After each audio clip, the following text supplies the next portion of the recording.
Bakit nag-ibang itsura ng babae sa refleksyon ng salamin? Parang naaagnas ang kanyang muka at ang pangit niya. Parang kamukha niya ang aswang na napapanood ko sa TV. Diyan lang pala kayo nagtatago, ah! Pinahirapan niyo pa ako. Dahil sa kakulitan niyo, kayo ngayon ang magiging handa ko sa bagong taon! Akala ko mabait ka. Yun pala salbahe ka. Ilayo mo yung salamin! Ah! Buisit ka talagang bata ka! Sakit ka talaga ng ulo! Kuya Boy, natatakot siyang makita ang pangit niyang mukha sa salamin. Itigil mo yung bata! Ilayo mo yan sa akin! Nag-iiba ang mukha niya. May matandang babae. Tapos yung binatang lalaki na nakasalubong namin noong nakaraang araw. Tapos naging sinanay. Ginagaya niya ang mukha ng mga tao. Ah! Aray! Ang likod ko! Mga buwisit kayong tatlo! Hindi na kayo makakatakas pa!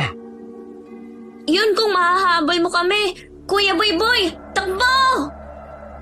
Ha! Bumalik kayo rito! Mga buwisit!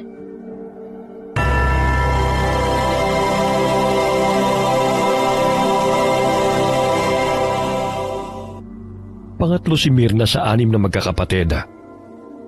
Nang mamatay ang kanyang ina dahil sa malubhang karamdaman, ay napagdesisyonan niyang sumama kay Tia Lilibet na isang guro sa Maynila at may tindahan sa palengke. Pinag-aral siya nito hanggang sa makapagtapos siya ng high school at makapagkolehiyo. Ngunit dahil aminado siyang hindi siya ganong katalino, ay kinausap niya ang tiyahin na huminto na lamang sa pag-aaral para hindi masayang ang pera nito. Magaling siya sa negosyo, kaya lumago ang prutasan ng tiyahin. Ngunit pagkatapos nitong magretiro sa pagiging guro, ay nagkasakit ito sa puso at namatay. Ibinurol ng 2 araw si Tia Lilibet sa bahay nito at ilang kamag-anak nila ang nakiramay at agad din itong inilibing. Muling binuksan ni Mirna ang pwesto nila sa palengke. Naging abala siya sa pagtitinda ng mga gulay at mga prutas. Ginamit niya ang pera na iniwan sa kanya ng tiyahin na nagsilbing pangalawa niyang ina. Tay, gusto ko po ng mansanas. Kahit isa lang po. Nakakatakam po kasi. Promise hindi na po ko hihingi ulit. Pero anak, wala pa kasi akong pera eh. Sapat lang to pambili ng 1 kilong bigas. Hindi pa kasi ako nakakasahod eh. Ganun po ba? Noong nakaraang linggo, sabi mo bibilihan mo ko. Pero Sabado na ngayon, wala pa rin. Pagpasensyahan mo na anak ha. Dali din naman kasi ang sweldo ko eh. Ilang buwan ang ganito. Baka sa susunod na araw makasahod na ako. Malungkot na muling napalingon ng batang si Erica sa tumpok na mansanas na paninda ni Mirna. Narinig ng dalaga ang usapan ng mag-ama, kaya't naawa siya sa bata. Magandang hapon sa inyo. Gusto mo ba ng mansanas, bata? Gusto po. Kaya lang wala po kong pambili. Ibibigay ko na lang to sa'yo. Maliit kasi, kaya hindi ko na sinama sa paninda ko. Talaga ho? Sa akin na to? Oo naman. Kanina ka pa kasi tingin ng tingin dito eh. Promise po, pag nagkapera ako, babayaran ko po kayo. Ay nako, wag na. Ako pala si Mirna. Ikaw, anong pangalan mo? Erica po. Si Papa naman po, Joel ang pangalan. Maraming salamat po ulit sa mansanas, tita. Pagpasensya mo nitong anak ko, Mirna. Sobrang kulit eh. Ilang beses na kasing humingi ng pambili. Kaya lang delayed ang sahod namin eh. Ito pang saging oh. Mabubulok lang naman to dito eh. Kahit na medyo nangingitim ang ibang balat nito, matamis pa rin naman at hindi sira. Salamat sa iyo ah. Kapos lang talaga kami ngayon.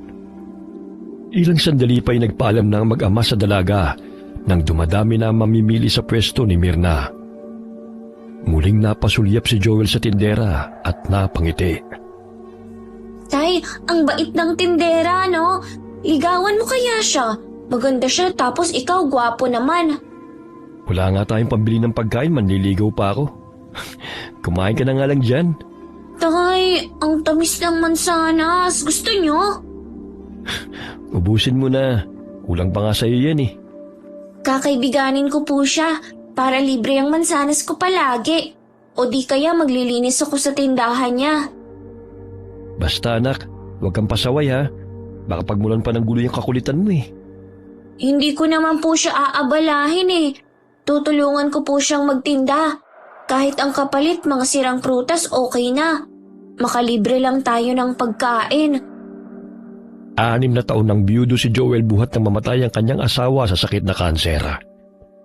Hindi na siya sumubok na manligaw sapagkat mas pinili niya mag-focus sa kanyang anak na si Erica na kasalukuyang 9 na taong gulang. Araw-araw na napapadaan si Joel sa tapat ng palengke kung saan nakapwesto si Myrna. Napapadalas ang kanilang pag-uusap hanggang sa mahulog ang loob ng lalaki sa dalaga. Myrna, may gagawin ka ba sa linggo? Baka hanggang 4:00 lang siguro ako magbubukas. Magsisimba pa kasi ako sa hapon eh. Pwede po ba kaming sumabay sa inyo sa pagsisimba, Tita Myrna? Matagal na po kasi akong hindi nakapagsimba eh. Oo naman. Ay, halika nga rito. Susuklayin ko yung buhok mo. Si tatay kasi hindi marunong magtali ng buhok ko. Pinagupitan pa nga ako na panglalaki. Ay, pahahabain mo. Dahil ako na ang magtatali ng buhok mo, ha? Ay, nga pala, may binili akong ipit para sa'yo. Tsaka itong bestida. Ano, maganda ba? Wow, color pink! Paboritong kulay ko po ito! Basta araw-araw kang maligo para mabango at maganda ka. Ay nako, kung hindi pa pagsasabihan, 2 araw nang hindi naliligo yan. Ay, hindi pwede yan, Erica. Bago ka pumasok sa eskwela, dumaan ka rito sa tindahan para maayusan kita. Malapit lang naman ang paaralan mo rito eh. Opo, hindi na po ako tutuksoin ng mga kaklase ko. Kasi may nag-aayos na sa akin eh. Nagkatinginan na lamang sina Joel at Myrna dahil patalon-talon pang sinukat ng bata ang damit na ibinigay sa kanya. Maraming salamat sa iyo, Myrna. Kahit papano nararamdaman ni Erica ang pagmamahal at pag-aalaga ng isang ina sa pamamagitan mo. Naku, wala yun. Marami akong nakababatang kapatid. Kaya sanay ako sa pag-aalaga ng mga bata. Ang swerte ng lalaking mapapangasawa mo. Hindi ka lang mabait, napakasipag pa. Kaya nga ligawan niyo na po si Tita Myrna, Papa. Para tayo po ang swertihin. Pagpasensya mo na tong anak ko, Myrna. Madaldal lang talaga siya eh. Halos matunaw sa hiya si Joel sa sinabi ng anak. Namula rin ang kanyang pisngi habang napakamot ng ulo. Tuwing 5:00 ng hapon ang uwian sa trabaho ni Joel. Kaya tumadaan muna sila ni Erica sa pwesto ni Myrna para tulungan ang dalaga sa pagtitinda. Naging panatag na ang loob ng dalaga sa mag-ama at hindi niya may pagkakaila sa sarili na unti-unti na niyang nagugustuhan si Joel. 10 taon ang tanda ng lalaki sa kanya. Kahit papano'y naging magalang trabaho niya sa palengke sa tulong ng mag-ama. Araw ng linggo, 3:00 pa lamang ng hapon ay naroon ang mag-ama sa palengke para sunduin si Myrna. Tita Myrna, ang ganda-ganda ng damit ko. Abay, bagay na bagay sa'yo, Erica. Pero ang aga niyo naman ah. Si tatay kasi excited. Alam niyo bang ilang beses po siyang pabalik-balik ng salamin? Parang mababasag na nga eh. Ang daldal mo talagang bata ka. Umupo ka na nga lang dito. Mamaya madumayan pa yung damit mo eh. Mukha ngang nakapaghanda nga ang tatay mo eh.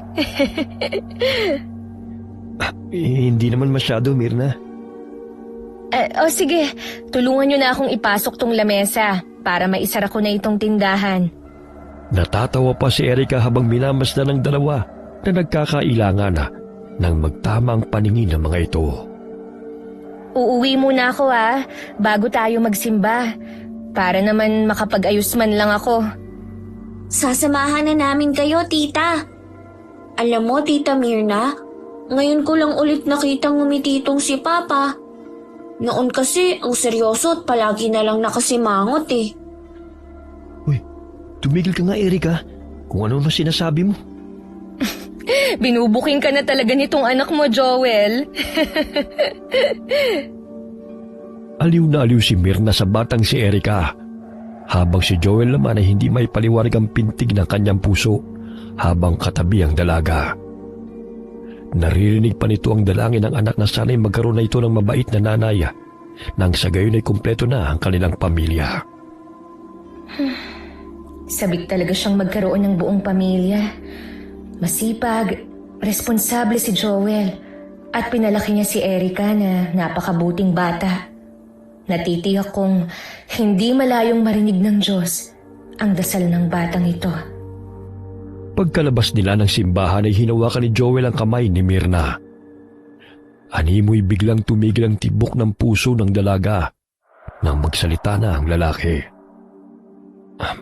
Mirna, matagal ko na sanang gustong sabihin sa ito. Kaya lang nag-aalinlangan ako at nahihiya. Pero ito na siguro ang tamang pagkakataon na ipagtapat ko sa iyo na matagal na ako may pagtingin sa iyo. Maaari ba kitang ligawan? Oo. Pwede naman. Ay, salamat naman at hindi na naduwag si tatay. Kulang na lang po ako nang manligaw sa'yo, tita eh. Ikaw talagang bata ka. Parang matanda ka na kung magsalita.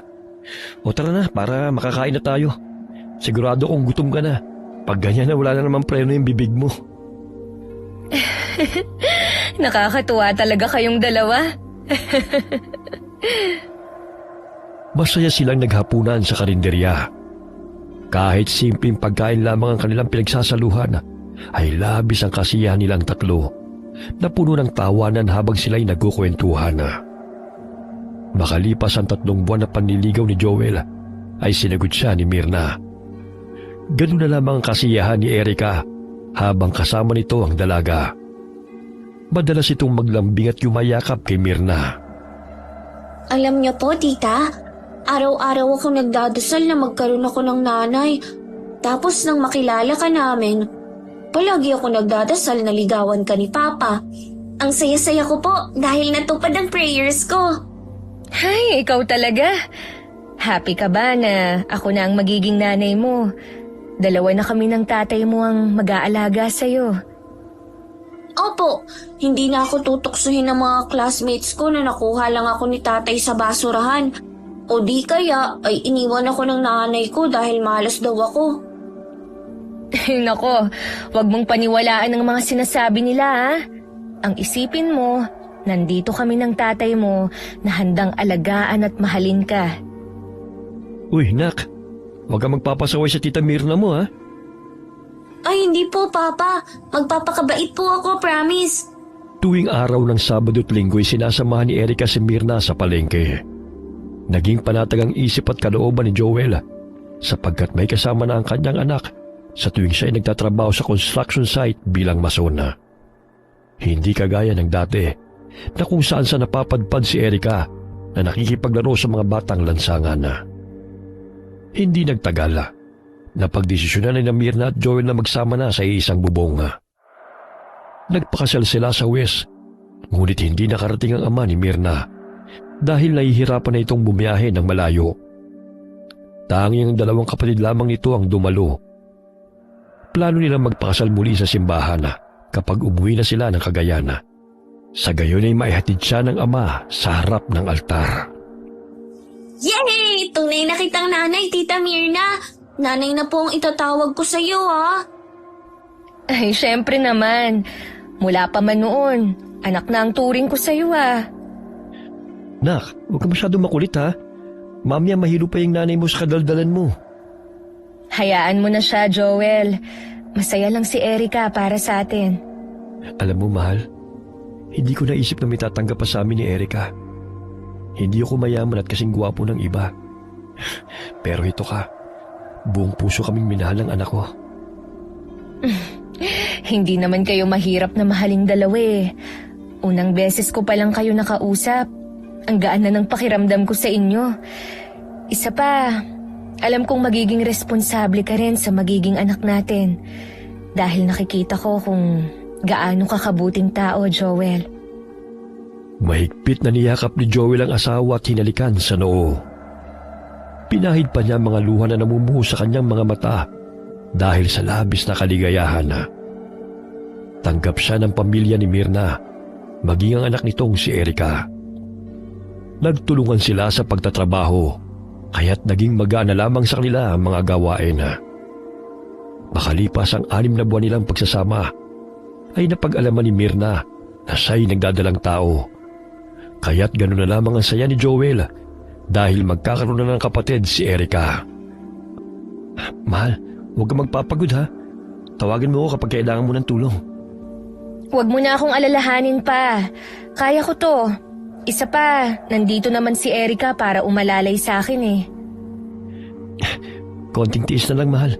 At matatapos na ang kontrata ko sa construction site. Mga 3 buwan na lang. Masasamahan na kita rito sa palengke. Hindi naman nakakapagod ang trabaho rito eh. Medyo naninibago lang ako. Dala lang siguro ng pagbubuntis ko. Siguro, matapos tong paglilihi ko matitigil din tong nararamdaman kong pagkahilo. Basta magpahinga ka, mahal ha. Utusan mo na lang si Erica. Sige na mahal, umalis ka na. Mamaya mahuli ka pa sa trabaho. Yung baon mo nandyan na sa bag. Huwag kang magpapalipas ng gutom. Humalik pa ito sa pisngi ng asawa bago umalis ng bahay. Hindi na inabala pa ni Myrna ang asawa dahil ayaw niya na itong mag-alala kahit may gusto siyang sabihin. Lumapit siya sa aparadora at kinuhang maliit na sobre na naglalaman ng notis na pinaalis na sila sa palengke at ililipat sa ibang lugar. Dahil ang kinatitirikan ng palengke ay kukunin na ng may-ari at patatayuan ng gusali. May 2 buwan silang palugit ayon sa nakasulat sa notis. Ito na yung sinasabi noon ni Chang na balang araw ay lilipat kami ng lokasyon. Sa susunod na araw ko na lang sasabihin to kay Joel kapag hindi na siya pagod sa trabaho. Ayokong madagdagan pa ang kanyang alalahanin. Nay, masama ho ba ang pakiramdam niyo? Parang namumutla ako Ay hindi anak, ayos lang ako. Sige na, mag-almusal ka na muna. Tama na yung paglilinis. Nay, sana baby boy po ang kapatid ko. Alam niyo po, excited na ako makalabas siya. Ako mismong mag-aalaga sa kanya. Nako, kay bilis lang ng araw. Sandali na lang at may babantayan ka na. Nadidinig ni Myrna ang usapan ng mga tindera tungkol sa paglilipat nila ng pwesto. Kaya't naging mausisa na naman si Erica sa bagay na yun. Nay, narinig ko po kanina kay Mang Ramon na paalisin na raw ho tayo rito. Totoo po ba yun? Isa naman po tayo magtitinda kung ganon. Lilipat lang naman. Noon pa kasi kami kinausap ng may-ari na gagawin itong mall Sasabihin ko nga mamaya sa tatay mo. Kaso, nauna ka pang nakasagap ng balita. Malayo po bang lilipatan natin? Iyan ang hindi ko pa alam, anak. Pero mabait naman ang may-ari ng lupa. Sa katunayan, kakilala siya ni Chang.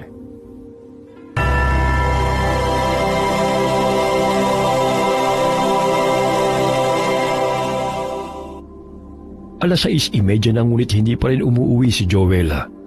Kaya't labis na ang pag-aalala ni Myrna dahil hindi naman tumawag ang asawa na mag-o-overtime. Hindi niya may paliwanag ang kabang nararamdaman kung kaya't tinawagan niya ang asawa sa cellphone nito. Ibang boses ang sumagot at garalgal pa ang tinig. Bigla niyang nabitiwan ang cellphone nang malaman na nasa kritikal na kondisyon si Joel.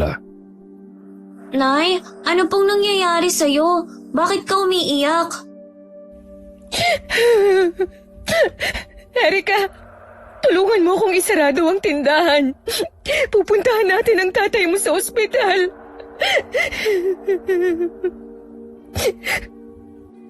Bakit ho, Nay? Ang tatay mo, nasaksak ng kasamahan niya sa trabaho. Nahulog siya sa hagdan mula sa ikalawang palapag at may pinsala siya sa ulo. Ayon sa kasamahan nila, napagkamalan ng lalaki na ang tatay mo ang sumita sa kanya na bawal uminom ng alak sa oras ng trabaho. Huli na nitong napansin na maling tao pala ang nasaksak niya. Pinaghahanap na siya ng pulis dahil nakatakas. Pero ang tatay mo, anak, naghihingalo sa ospital.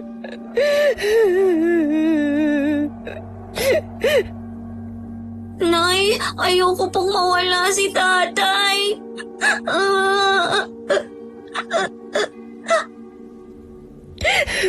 Ipagdasal na lamang natin ang kaligtasan niya. Bilisan na natin ang pagliligpit. Nang sa gayon ay mapuntahan na natin siya. Nanginginig ang buong katawan ni Mirna dahil sa labis na pag-aalala. Hindi niya napigilan ang mga luha ng maagos sa kanyang bisngi habang tinatahak nila ang daan patungong ospital sakay ng jeep. Nang makarating sa ospital, ay ibinalita sa kanya ng doktor na comatose si Joel dahil sa pinsala nito sa utak at hindi pa nila alam kung kailan magigising. Nay, nasaan na po si tatay? Gusto ko po siyang makita.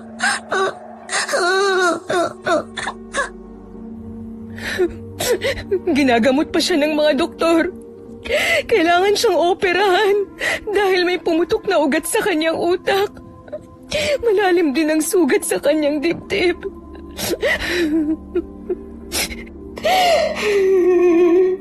Hindi ko kayang mawala si Joel. Hindi ko pa nga naipapanganak ang sanggol na dinadala ko. Sunod-sunod na problema pa ang dumarating sa aming buhay. Diyos ko, tulungan niyo po ako. Nay Mirna, gagaling din si tatay, di ba?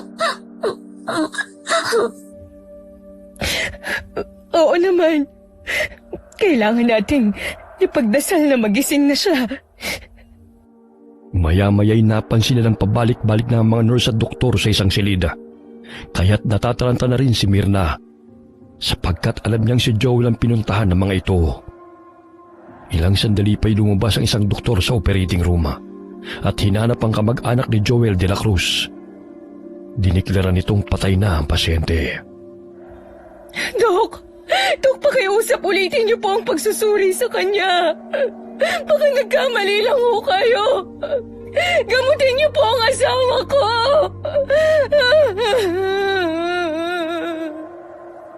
Nay, ano pong nangyayari? Erika, wala na ang tatay mo.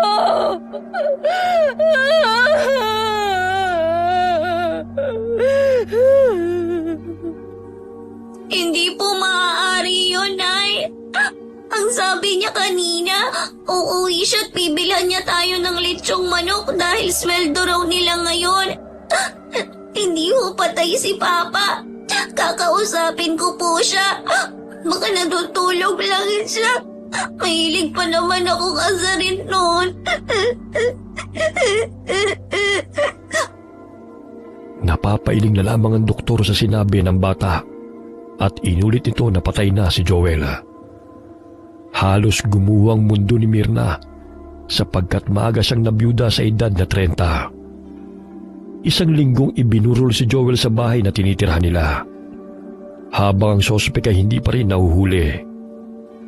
Naglagay ng 3 sisiw si Mirna sa ibabaw ng kabaong at hinayaan niyang tukain ng mga ito ang bigas. Nay, bakit po may mga sisiw sa kabaong ni tatay? Para usigin ng konsensya ang taong pumaslang sa kanya at sumuko na. Kahit makatakas man siya sa alagad ng batas. Ngunit hindi pa rin siya matatahimik at maaalala niya ang pagpaslang niya sa tatay mo. Makalipas ang 2 araw na burol ni Joella, nabalitaan ni Mirna mula sa kasamahan ng asawa na nadakip na ng kapulisan si Diego sa tulong ng mga kamag-anak nito. Sapagkat maging ang mga ito'y natatakot na sa lalaki dahil tila nawawala na ito sa sarili. Sa wakas, nahuli na ang pumatay sa papa mo. Gagawin ko ang lahat para pagbayaran niya ang nagawa niyang kasalanan.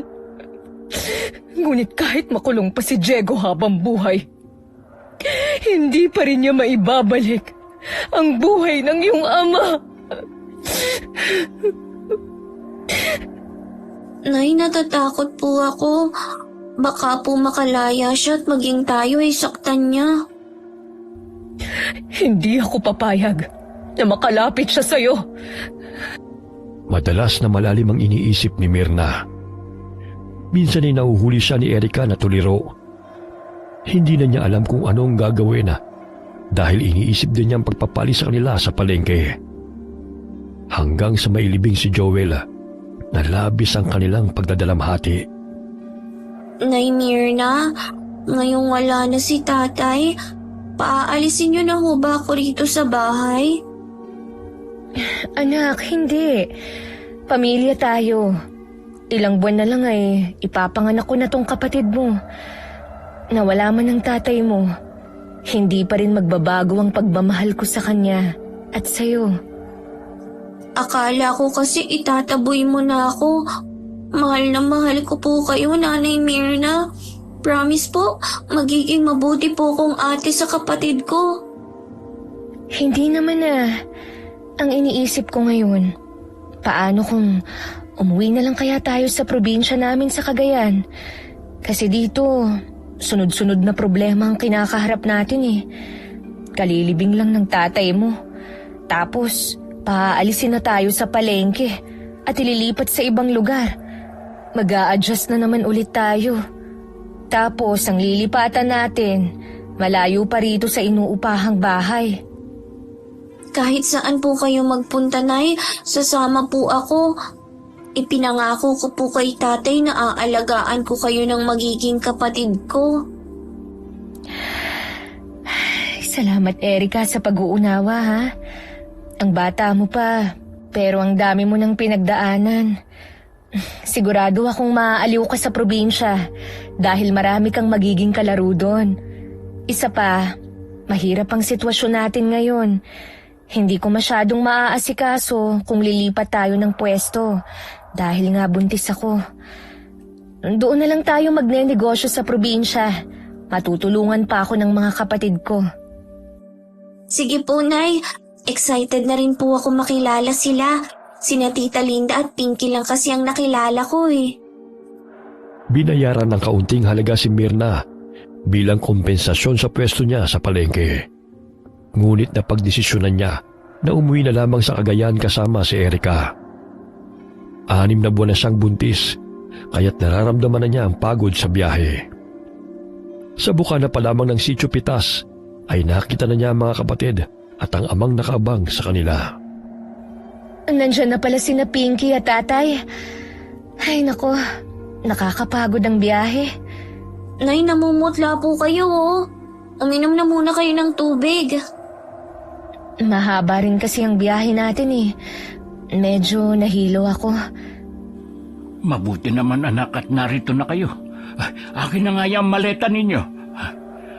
Ito na ba si Erica? Opo, tay. Ang gandang bata Mabuti at malaki na siya. Pagpasensya mo na anak kung hindi ako nakapunta ng Maynila. Hindi na kasi ako makatagal sa biyahe Itong tuhod ko namamagana. Naiintindihan ko po kayo, tay. Dito na po kami ni Erica simula ngayon. Ayos nga yun anak. Nang sa gayon maibsan naman ang lungkot ninyo. Malaki na pala ang tiyan mo. Madadagdagan na naman ang aking apo. 3 buwan na lang at manganganak na ho ako. Nakakalungkot lamang isipin na hindi na niya makikita ang tatay niya. Alam ko ang sakit na nararamdaman mo, anak. Ngunit kailangan mo magpakatatag para sa mga anak mo. O siya, sumakay na kayo ng tricycle. May kaunting inihanda kami para sa inyo. Salamat po, Tay. Sumakay sila sa tricycle patungo sa bahay ng ama. Napamangha si Erika sa mga pananim na tabako sa paligid. Ang ganda po rito, Nanay. Ang lamig ng hangin at ang linis ng paligid. Hindi katulad sa Maynila na puro usok ng sasakyan ng malalanghap. Basta maraming nakatanim na puno, malinis talaga ang hangin. Sa Maynila kasi, puro gusali at sasakyan ang naroon eh. Sigurado kung magugustuhan mo rito, Ineng. Napadaan sila sa malaking bahay na pagmamayari ni Ginang Celis. Matandang byuda at kilala siya bilang mabait at magaling makitungo sa kanyang mga kababaryo kahit siya'y mayaman. Walang anak kaya malapit sa mga bata. Ngunit laking pagtataka ng mga taga-baryo na bigla na lamang itong nagbago. Tay, bakit parang hindi na humasigla ang bahay ni Ginang Celis? Noon, ang ganda-ganda pa ng mga bulaklak na nakatanim sa palibot ng mansyon niya. Yun na nga ang pinagtataka namin, anak. Simula nang dumating ang pamangkin niyang si Katrina, tila nagbago yang si Celis. Hindi na lumalabas ng bahay niya para makipagkwentuhan sa mga tao. Ngunit tuwing gabi lamang siya lumalabas para magpahangin. Tapos minsan may nakikita pa kaming iba-ibang tao na dumadalaw sa bahay niya. Baka may sakit ho siya, Tay. Minsan na siyang nakasalubong ng tiyong Raul mo. Malakas pa naman daw, ngunit iba na akong makatingin. Nang mapadaan ako sa bahay nila nung nakaraan, napansin ko lamang mula sa bintana ang pamangkin niyang si Katrina na nag-aalmusal. Ngunit hindi kasama si Celis. Ano na kaya ang nangyari kay Ginang Celis? Madalas pa naman noon, tuwing Pasko, binibigyan niya ng regalo ang lahat ng mga bata rito sa baryo. Ayun na nga, anak eh. Tapos kung bibisitahin siya sa bahay niya, ang pamangkin niya ang humaharap sa mga tao at sinasabing nagpapahinga si Celis. Muling napalingon si Mirna sa malaking bahay kahit na malayo na sila. Natatanaw niya ang isang babae na naroon sa labas ng gate na sa palagay niya ay nakatanaw sa kanila. Siya siguro ang pamangkin ni Ginang Celis. Nakakamiss ang sigla sa bahay niya tuwing mapapadaan ako noon. Pero ngayon, parang pinalilibutan ng dilim ang bahay niya. 3:00 na ng hapon sila nakarating sa bahay ng ama. Hinahaplos-haplos ni Mirna ang tiyana sapagkat nararamdaman niyang humihilab ito. Tay, may langis ka ba riyan? Sumakit po ang tiyan ko eh. Hoy, sandali at ikukuha kita. May nakasalubong kang malakasang enerhiya. Lolo, bakit ang dami naman po ng lagayan niyo ng bote ng langis? Tapos may mga halaman pa sa loob. Sinasahog niyo po ba yan sa pagluluto? Mga halamang gamot yan, Ineng. Nanggagamot kasi ko ng mga pilay ng mga bata at mga nagkakasakit na dulot ng itim na elemento. Manggagamot po pala kayo, pero ang sabi ni nanay, namamaga po ang tuhod niyo kaya hindi kayo nakapunta sa libing ni Papa. Bakit hindi niyo ginamot yung tuhod niyo kung manggagamot po kayo? Nakakaaliw ka talagang bata. Kasi sa tuwing kumakain ako ng munggo at saka karne ng baboy, namamaga ang tuhod ko. Hindi ko kasi maiwasang kumain nun dahil paborito ko yun eh. Kaya po pala. Isa-isang tinignan ni Eric ang mga bote ng langis. Bigla siyang napatigil at natumba sa sahig nang makita ang bote na may lamang ahas. Oh, Erika! Dahan-dahan! Nanay, Lolo, may ahas po sa loob ng bote. Baka po makawala, tuklawin niya tayo. Huwag kang matakot, Ineng. Patay na yan. Isa yan sa mabisang gamot sa rayuma ko. Kaya hindi na gaanong namamaga itong tuhod ko. At saka iyan ang palaging ginagamit ko sa tuwing may nagpapagamot. Ganun po ba? Akala ko kasi kusa siyang pumasok dyan eh. Inilibot pa ni Eric ang kanyang paningin sa loob ng bahay. Marami siyang nakikitang mga gamit ng matanda na kakaiba sa kanyang paningin. Ay sandali at gagamutin ko na muna ang nanay mo. Para saan po ang luyang pinitpit? Ipapahid sa tiyan ng nanay mo para tumigil na ang paghilab.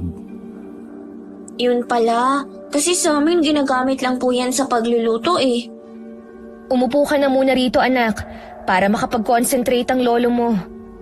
Hayaan mo na siya, Iha. Nakakatuwa nga ang batang ito eh. Bawat kilos ni Tatang Rizal ay tila inoobserbahan ni Erika. Napapawang pa ang labi niya ng hipa ng matanda ang luya bago inilapat sa tiyan ni Mirna. Ilang sandali pa'y guminhawa ang kanyang pakiramdam. Maglagay ka kasi ng luya kahit saan ka magpunta, anak. Buntis ka. Hindi mo alam kung sino nakakasalubong at nakakaharap mo. Hindi malayong pagkainteresan ng masamang nilalang yang sanggol sa sinapupunan mo. Ngayon ko lang po ito naramdaman, Tang. Siguro sa mahabang biyahe na rin. Nangalay ho yung bewang ko sa kakaupo eh.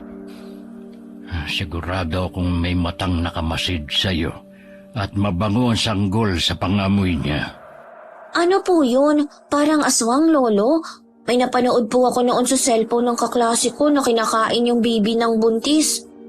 Ay, ikaw talagang bata ka oh. Di ba sinabi ko na sa'yo na huwag kang manood ng mga ganyang palabas? Hoy siya, nakahanda ng pagkain. Halin na kayo nang sa gayon ay makakain na tayo. Unang beses na nakarating si Erika sa probinsya. Ngunit masaysang tinanggap ng pamilya ni Mirna. Ang saya-saya po pala rito, Nay. Sayang nga lang at hindi na sila makikita at makakasama ni Papa. Oo nga eh. Plano pa naman namin noon na matapos kong manganak ay uuwi tayong 3 rito para magbakasyon. Kailangan nating tanggapin na wala na ang tatay mo at dito na tayo magsisimula ng bagong buhay. Alam mo ba, Ineng, masaya ang Pasko at bagong taon dito. Nakakita ka na ba ng kanyon? Kanyon? Ano po yun? At saan gagamitin? Yun ang pinapaputok ng mga bata rito sa tuwing bagong taon. Kahit ngayon nga, nagsisimula na silang magpaputok eh. Ilang araw na lang eh, Pasko na. Gusto ko pong makita yon, Lolo. Tapusin mo na muna ang pagkain mo, anak. Parang fiesta po pala rito palagi, Nay. Dahil ang dami niyo po rito, marami ako makakalaro. Napapangiti na lamang si Mirna dahil napansin niya ang kislap sa mga mata ng bata. Kahit papano hindi na ito kagaya ng dati na malungkot. Hindi pa man tuluyang lumulubog ang araw, ay nagyayayaan na ang mga bata ng mga rolinga. Bitbit ang lata, patpat at tansa na gagamitin bilang instrumento. Nay, pwede po ba akong sumama sa kanila? Hindi ka ba pagod sa biyahe, anak? Bukas ka na lang sumama sa kanila. Dumito ka na lang muna sa bahay para magpahinga. Tama ang nanay Mirna mo, Iha. Susubukan ng mga pinsan mo ang ginawa nilang kanyon. Gusto mo bang panoorin sila mamaya? Sige ho, Lolo. Hanggang ngayon, tradisyonal na pamamaraan pa rin pala ang ginagamit nyo rito, Tang. Wala naman kaming pambili ng paputok eh. At saka delikado yun, lalo na sa mga bata. Tang, may narinig ako kaninang usapan ng mga tao. Bago tayo sumakay ng tricycle, may natagpuan daw pong bangkay sa lugar natin. Ay, iya. 3 bangkay na. Pero walang nakakaalam kung ano o sino ang may gawa. Posibleng mababangis na hayop. Posible ring aswang. Alam mo, sa tinagal-tagal kong albularyo, may nararamdaman akong masamang enerhiya sa paligid. Ngunit nawawala-wala. Kaya hindi ko siya matunton. Kakaiba ang nilalang na ito. Marunong siyang magtago ng kanyang enerhiya kahit pagsapit ng dilim. Kahit saan talaga pumunta, hindi mawawala ang masasamang tao. Huwag kang mag-alala, anak. Kung sakaling aswang man ang may kagagawa ng patayan, hindi niya kayo masasaktan hanggat narito kayo sa pamamahay ko. May mga pangontra na ako na inilagay sa paligid, maging sa bahay ng mga kapatid mo. Magpapasko pa naman. Pero paano magiging masaya ang mga tao kung puno ng takot at pag-aalala? Kaya nga naging mapagmatsyag ang mga taga rito eh. Kung sakaling may makikita silang kakaibang kilos, agad nilang sinasabi kay Kapitan. Nasaan na ba si Erica? Mamaya lumayo ang batang yun. Ay nandun lang naman sa labas ng bahay kasama sina Otap at Boy. Patalon-talon pa si Erica habang nadidinig ang malakas na pagsabog ng kanyona. Nakiusap siya sa 2 binatilyo na kung maaari siya naman ang magpapasabog ng kanyona. Nagtawanan pa ang 2 matapos niyang ihipan ng kawayan dahil nangitim ang kanyang mukha. Unang beses ko magpapaputok ng kanyang kawayan. Medyo mahirap pero masaya. Oh, Ineng, marunong ka na ba? Hindi pa po masyado, Lolo. Pero nagpa-practice po ako para matuto. Ay nako, parang naghilamos ka ng uling oh. Huwag mo masyadong idikit ang mukha mo sa kawayan. Kapag umiihip ka, ay yan tuloy, napunta na lahat ang dumi sa iyong pisngi. Nakakagutom pa lang pagpapaputok ng kanyon, Lolo. Uy, kumain ka na lang ulit, ikaw talagang bata ka. Maging si Mirna ay natawa sa itsura ni Erica pagpasok nito sa bahay. Dali-dali siyang sinamahan ni Tate Rizal sa lababo para maghilamos. Ilang sandali tumigil sa pagpapaputok ng kanyang kawayan ng 2 binatilyo nang may marinig na pumapagaspas sa himpapawid. Pakiwari nila yung malaking ibon na dumaan sa kanilang lugar. Mabilis itong lumilipad hanggang sa mawala sa kanilang paningin. Dali-dali silang pumasok sa bahay sa takot na baka dagitin sila ng malaking ibon. Ano yun? Dali mga bata, isara niyo ang mga bintana at pintuan. Tay, ang lakas ng pagpagaspas ah. Parang hindi naman yun pangkaraniwang ibon. Sa palagay ko'y siyang dahilan ng pagsakit ng iyong tiyan. Yung tansong bala na ibinigay ko sa iyo, huwag mong ihiwalay sa katawan mo, Mirna. May aswang po ba rito, Lolo? Wala pa naman kaming nahuhuli. Ngunit huwag kang umalis ng bahay nang walang kasama, ha? Magpasama ka sa mga tiyahin o pinsan mo kung gusto mong mamasyal. Lolo, baka po sinusundan kami ng aswang dahil buntis si nanay. Ayon po sa kwento noon ng kaklase ko, maraming aswang daw sa probinsya. Pero hindi naman po sila nangangain kapag sumisikat ng araw. Nagpapaniwala ka sa aswang. Kwentong barbero lang yan, Erica. Dito na ako ipinanganak sa probinsya at lumaki. Pero wala naman akong nababalitaan na may aswang dito. Mga loko-loko siguro, meron pa. Ay nako, ang mabuti pa, natulog na nga tayo. Huwag ka nang mag-isip ng kung ano-ano. Etong si Tatang mahilig magkwento ng mga kababalaghan sa mga bata.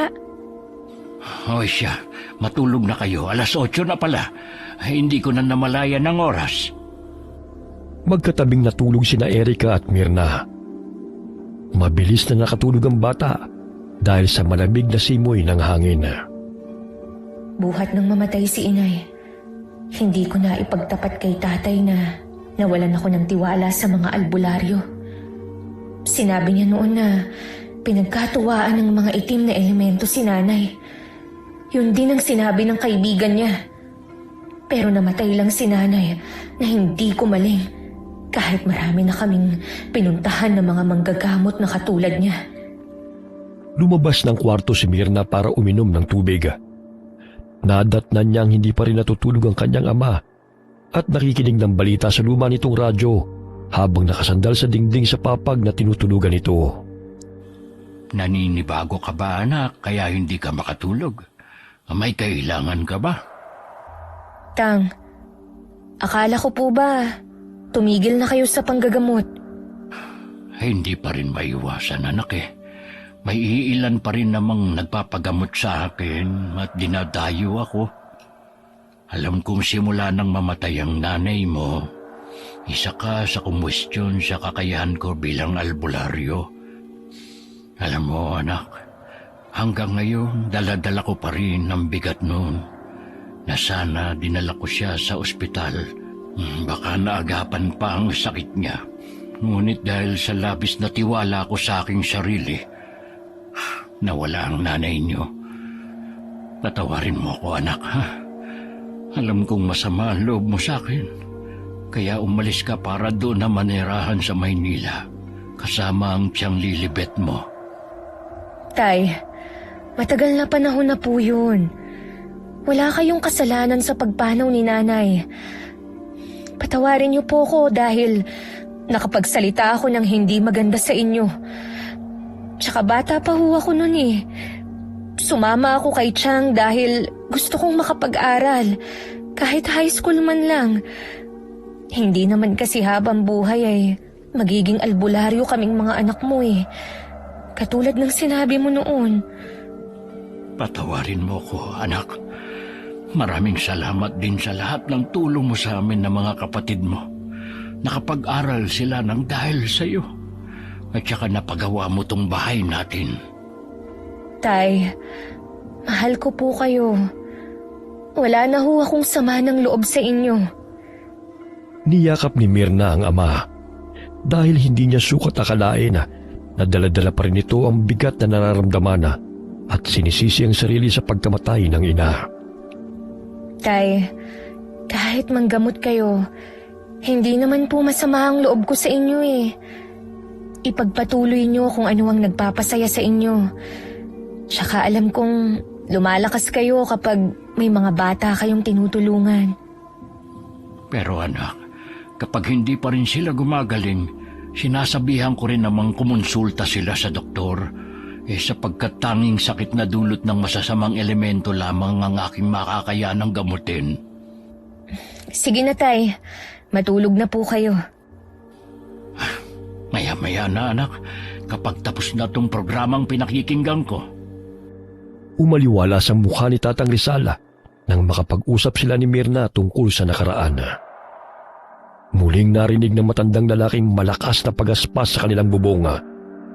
Kinuha niya ang buntot ng pagi sa dingding at sumilip sa bintana. Alam kong hindi na pangkaraniwang ibon ang napapagawi rito sa bahay. Isa siyang aswang na binabalik-balikan ng sanggol na ipinagbubuntis ni Mirna. Tang, parang napapadalas po ang pagpunta ng malaking ibon dito sa atin tuwing gabi Titingnan ko kung anong klaseng ibon yun. Dumito ka lang sa bahay. Wag na wag kang lumabas. Tang, mag-iingat ho kayo Napatingala si Tatang nang masipat ng kanyang mga mata ang hugis tao na may malalapad na pakpak sa himpapawid. Mabalasik ang mukha nito at nagbabaga ang mga mata. Hoy! Alam ko ang pakay mo. Hindi ako papayag na masaktan mo ang anak at apo ko. Subukan mo lang saktan ang sino man sa pamilya ko. Hindi kita uurungang demonyo ka. Tay! Pumasok na kayo rito sa bahay! Sandali lang, anak. Bibigyan ko lang ng leksyon ang walang hiyang aswang na ito. Hinampas-hampas ni Tatang ang buntot ng pagi sa lupa.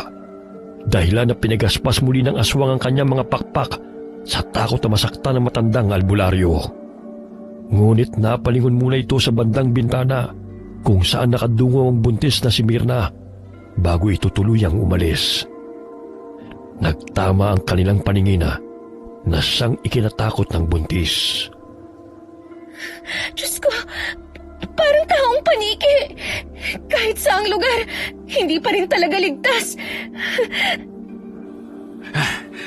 Anak, isarado na natin itong bintana. Takot na yung bumalik. Pati dila niya, magkakalatay sa buntot pagi kong ito. Tang, totoo nga ang aswang. Matagal na hubang may sumusugod sa mga kabahayan? Mga 1 buwan pa lang buhat nang may natagpo ang bangkay rito. Hindi pa namin matukoy kung sinong aswang na yun. Huwag ka mag-alala, anak. Hindi siya basta-basta makakalapit sa'yo. Basta isuot mo lang palagi ang pangontra na binigay ko. Takot yan sa balang tanso na may sangkap na mga halamang gamot. Tang, maaaring isa siya sa residente ng sitio na nakikipaghalubilo sa mga tao. Hindi malabong mangyari yun, anak. Nagsipag-asawa ang mga taga rito at dito na nanirahan. Tsaka marami ng mga bagong salta na hindi ko na mga kilala. Tulad na lamang ng pamangkin ni Celis. Tapos may napapansin pa kung may bumibisita sa bahay niya tuwing sumasapit ang gabi. Paisa-isa, ngunit mga bagong mukha sa paningin ko. Parang naging misteryoso na po ang bahay ni Ginang Celis, na nooy masaya naman. Mula sa siwang ng dingding, napasilip si Mirna para tignan kung bumalik ang aswang na napagawi sa kanilang bahay. Ngunit napansin niya ang matandang babae na palakad-lakad sa tapat ng kanilang bakuran. Tang, si Ginang Celis yun ah. Anong ginagawa niya rito sa 10 oras ng gabi? Nakalabas na naman ang bahay nila. Natitiyak kong pinaghahanap na naman ng pamangkin niya. Sandali, pupuntahan ko. Tang, mag-iingat po kayo. Baka bumalik ang aswang at mapano pa ho kayo. Kung kaya niya ang buntot pagi ko. Itinaas pa nito ang hawak nitong buntot ng pagi at agad na lumabas ng bahay. Pinuntahan nito si Ginang Celis na kanilang nakita na pag-alagala sa kalagitnaan ng gabi. Hinanap siya ni Tatang Rizala, ngunit wala na ito. Bagamat ang tanging nakita na matanda ay si Katrina, na pamangkin ng matandang babae. Natuunang pansin ito sa buntot ng pagi na hawak ng matanda at mapapansin ang pangamba sa mukha nito. Oh, Ineng, napansin ko kanina na pag-alagala na naman si Celis. Tutulungan na kitang hanapin siya. Nakalabas na naman po eh. Mahirap talaga kapag may sakit na demensya. Gusto ni tita na magpahangin pero sa ganitong oras pa talaga. Sige ho, hahabulin ko pa po siya. Tutulungan na kita, Ineng. Wag na po, Lolo. Kailangan nyo na rin magpahinga. Muling dumako ang tingin ng babae sa buntot ng pagi na hawak ni Tatanga. Tumakbo na ito para habulin ang tiyahin. Ngunit hindi naman nakita ni Tatang Rizal ang matandang babae at tanging si Katrina lamang ang naaninag niya sa kadiliman hanggang sa tuluyan nang nawala ito sa kanyang paningin. Pumasok ng mansyon si Katrina na mag-isa, ngunit hindi man lang ito nag-alala kung nasa na ang tiyahin. Bagkus napangisip pa ito na isinarado ang gate. Kinabukasan, bumangon si Erika sa higaan at hindi na ginising ang madrasta. Gising ka na pala, Ineng. Ay halika at mag-almusal. Gusto mo bang timplahan kita ng gatas? Ako na po, Lolo. Kaya ko naman. Si Nanay Mirna mahimbing pa po ang tulog. Hayaan mo na siya makapagpahinga, Apo. Lo, nasa na po sina Kuya Boyboy at Kuya Otap? Ay nag-igib ng tubig doon sa balon. Hintayin mo na lang sila. Maya-maya na andito na mga yun. Ang sabi nila ipapasyal nila ako. Tsaka mga ngaroling kami mamayang hapon. Di ba dapat tuwing gabi po ang oras ng pangangaroling? Oo, kaya lang, hindi na pinahihintulutang gumala tuwing gabi mga bata rito. Baka may makasalubong na mga masasamang tao at... At aswang po, Lolo? Alam mo kagad Ay basta, kapag bago mag-alas 6 ng gabi, hindi na maaaring lumabas ng bahay. Yan ang habilin ko sa iyong mga pinsan kapag walang kasamang nakatatanda. Oh, ay ayan na pala sila eh. Matapos niyong mapuno ng tubig ang 2 malalaking banga, pwede na kayong maglaro mga bata. Pwede po ba akong sumama sa kanila sa balon, Lolo? Ay, wag na, Ineng. Baka mamaya magkulitan pa kayo roon at mahulog ka. Patay ako sa nanay mo. Hintay mo na lang sila rito, ha? Maya-maya tapos na rin silang mag-igib. O sige po, mamaya na lang po ako sasama sa kanila kapag naglaro na ho kami. Nagising si Mirna sa ingay ng mga bata. Nakita niyang nag-i-enjoy sa paglalaro si Erika kasama ang mga pinsana. Hanggang sa magpaalam ang mga ito na bibisita sa bahay ng kanilang tiya Linda. Basta wag kayong pumunta kung saan-saan na hindi nagpapaalam, ha? Opo, nanay. Mangunguha lang daw po kami ng mangga. Dadalhan po kita. Mag-iingat kayo, ha? Napadaan sila sa malaking bahay ni Ginang Celis. Dahil sa kuryosidad ng makukulit na mga bata, ay pasilip-silip sila sa gate. Tumawa pa sina Otap at Boyboy na animoy pareho ang iniisip. Ilang sandali nagsimula ng kumanta ang mga ito, kasabay ng paghampas ng patpat na dala nila. Baka may natutulog pa at magalit sa atin. Hoy! Magsitigil nga kayo! Ang ingay-ingay nyo eh! Nakakaistorbo na kayo! Hala! Alis! Kuya Otap, Boyboy, umalis na tayo rito. May naaabala tayo, oh. Ayaw nyo talagang tumigil ah! Pwes, tingnan ko lang kung mag-iingay pa kayo.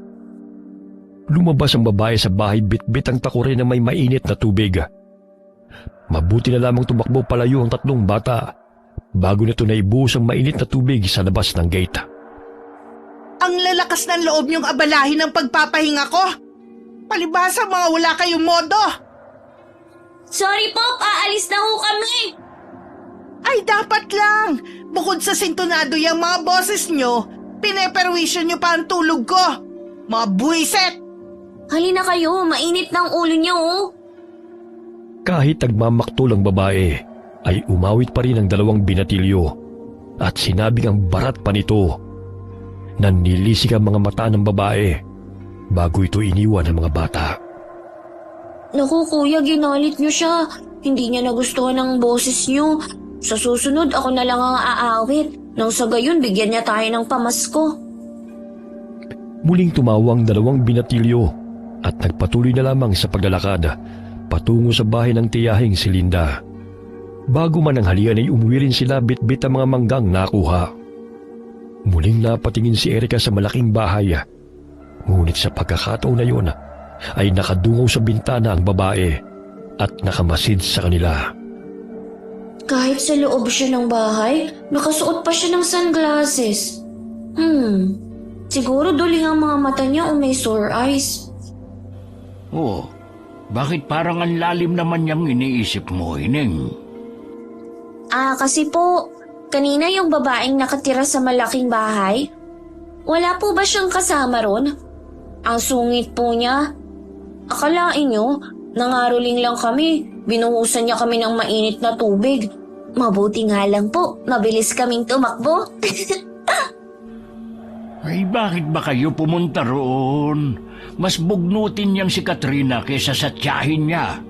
Sa susunod, huwag na kayong pumunta roon, ha? Ito talagang sina Otap at Boyboy, sinama ka pa sa kalukuhan. Kapag nalaman na naman ng nanay nila yan, tiyak malilintikan sila. Bakit po pala hindi sila umuwi sa kanilang bahay? Dito na sila nakatira kasama niyo.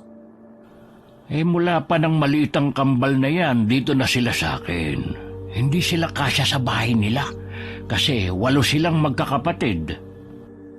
Ganun po pala. Ang dami naman nila lolo. O anak, ini-interview mo na naman ang lolo mo, ha? Halikan at mananghalian na tayo. Nay, marami po kaming dalang mangga. Ang sabi ni Tita Linda, pupunta raw siya mamaya rito. Nagluluto siya ng puto. Dadalhan niya tayo. Nasaan na ba yung kambal? Bakit wala pa sila? Inutusan ko munang dalhin ng 2 manok kay Kapitan. Kahapon pa kasi yan dapat kukunin Nakalimutan kong ihatid. Ilang gabi matapos na makaharap ni Tatang Rizal ang aswang, ay hindi na ito muling bumalik sa kanilang bahay. Kaya't naging panatag ang kanilang isipan. Sumapit ang araw ng Pasko. Masaya nilang pinagsaluhan ng simpleng handaan. Namimiss ko ang panahong marami tayong nag-aagawan ng ulam sa hapag. Sayang nga lang dahil hindi tayo kumpleto ngayong Pasko. Nanay, alam ko pong namimiss niyo si Papa.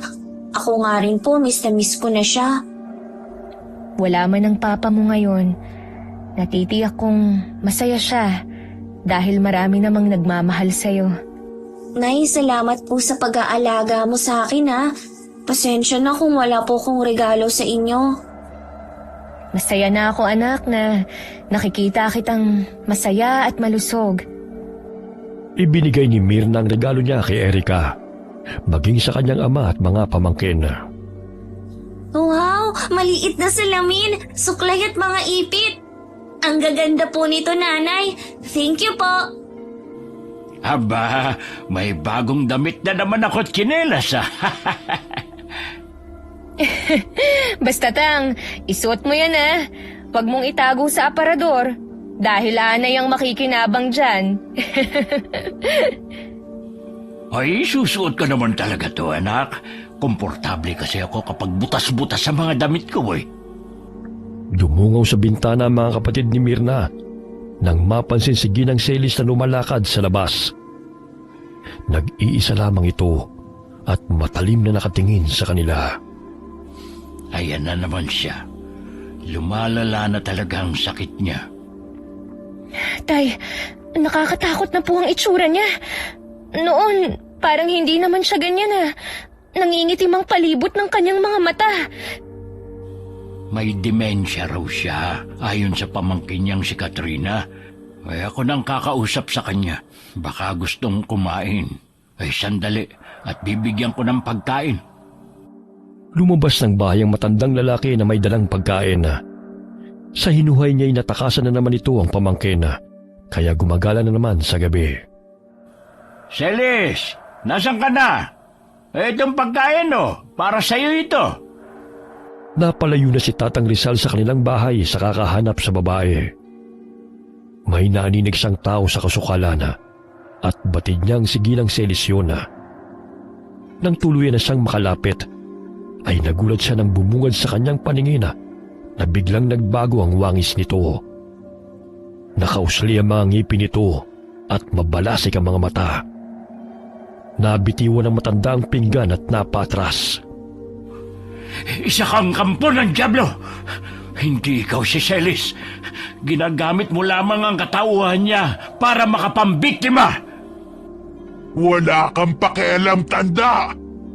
Nang dahil sa'yo, nahihirapan akong makuha ang bata sa sinapupunan ng babaeng buntis. Buwisit ka! Ang dapat sa'yo'y patayin. Ngayong hindi mo dala ang mahiwaga mong buntot pagi, hindi na kita bubuhayin pa! Isa kang hangal. Sino ka para maghasik ng lagim sa sityo? Guguluhin mo pa mga tao. Walang puwang na mabuhay sa mundo ang mga taong maramot. Katulad ng matandang si Celis, naghihingalo na, pero mas pinili pa rin iligtas ang ari-arian niya kesa sa sarili niyang buhay. Akala niya kaya niya ako, ha? Maging ikaw na hadlang sa kasiyahan ko. Papatayin ko! Isa kang aswang na kuyog hangin. Kahit ano pang gawin mong panggagaya ng katauhan ng iba, malalaman at malalaman ng mga tao ang tunay mong anyo. Kinuha ni Tatang ang tansong patalim sa kanyang tagiliran na madalas niyang dala. Sinalubong niyang pakpak ng kuyog hangin na akmang hahampas sa kanya. Kaya't bumaon ang tansong patalim sa pakpak nito, dahilan na pumalahaw ang kalaban. Ano yun? Si Tatang, baka napaano siya? Tulungan natin siya. Nay, ano pong nangyayari? Dumito ka lang sa bahay, Erika. Huwag na huwag kayong lalabas ha. Pupuntahan lang namin ang lolo mo. Pero Nay, buntis ka. Baka madulas ka. Madilim pa naman. Kaya ko ang sarili ko, anak. Kinuha ni Mirna ang buntot ng pagi na nasa dingding. Hindi siya pinayagan ng mga kapatid na lumabas ng bahay. Ngunit pinalis lamang niya ang mga ito at sumunod. Ramdam kong nanganganib ang buhay ni Tatang. Hindi pwedeng umupo lang ako at walang gawin. Napansin niyang tila hindi nasasaktan ng kuyog hangin na aswang sa pagsugod ng mga kalalakihang gamit ang sibat. Tumilapo ng mga ito ng paghahampasin sila ng pakpak ng aswang. Akala niyo siguro ganun-ganun niyo lang ako matatalo? Hindi ako mapapatay ng mga sibat na yan! Umalis na kayo! Pabayaan niyo na ako rito! Kunin niyo ang langis sa papag ko at ang buntot bagay sa dingding! Tumahimik ka, tanda! Tuturuan mo pa talaga ang mga mangmang na yan! Di ba karamihan sa kanila ay hindi na naniniwala sa kakayahan mong manggamot? Isang huwad na manggagamot ka raw! Hoy! Ikaw ang tumigil! Ginulo mo ang aming pagdiriwang! Aba! Kay tapang na buntis ah! Ha, nakakatakam talaga ang sanggol sa tiyan mo! Akin yan! Akin na! Lumipad ang aswang patungo kay Mirna. Ngunit bago pa ito makalapit sa kanya, ay winasiwas niya sa ere ang buntot ng pagi, dahilan para mapahinto ang kuyog hangin. Lintik kang babae ka! Hindi mo pa rin ako maiisahan dahil kukunin ko ang sanggol sa tiyan mo! Subukan mong lumapit! Dahil papatayin kita! Pinaghahampasan ni Mirna ng buntot ng pagi. Kahit anong pagtitiis ng aswang, ay hindi niya nakayanan ng sakit. Muli nitong pinagaspas ang pakpak. Kahit nasasaktan, may buong lakas siyang lumayo sa takot na mapuruhan ng mga tao. Babalikan ko kayo! Hindi ako titigil hanggat hindi ko kayo nauubos!